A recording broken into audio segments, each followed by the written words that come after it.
You know, when I was a kid growing up in England, I used to watch a lot of science fiction on television as a child. But when the space race began and the early space missions started to fly, I was watching those from probably the age of about 8 years old.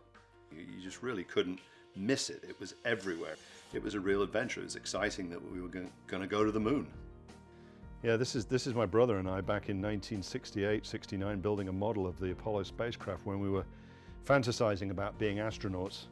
I had been publishing books on music for about a decade and was invited out to a dinner in Los Angeles by my brother, who was on the board of the National Space Society in the United States.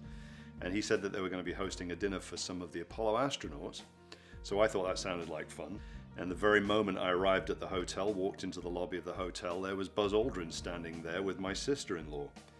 5 minutes later, I found myself sitting down for dinner with Buzz and his son, Andrew. So I sat there with my jaw on the floor for most of the dinner. And at the end of the evening, Buzz turned to this person who'd said nothing to him all night and said, "What do you do?" And I said, "I'm a book publisher." And he said, "Well, you can do me a favor," without having any idea what he was going to ask me to do. And in fact, what it was he wanted me to publish a book about space for him. It was a big hit. The book was a huge success, and he said, "Well, you know, you can do another one about this." And so that began the whole space branch of my publishing company. First one here, we got myself with General Alexei Leonov, the first man to walk in space. And over here is John Young, who went to the moon twice. I love interacting with smart people.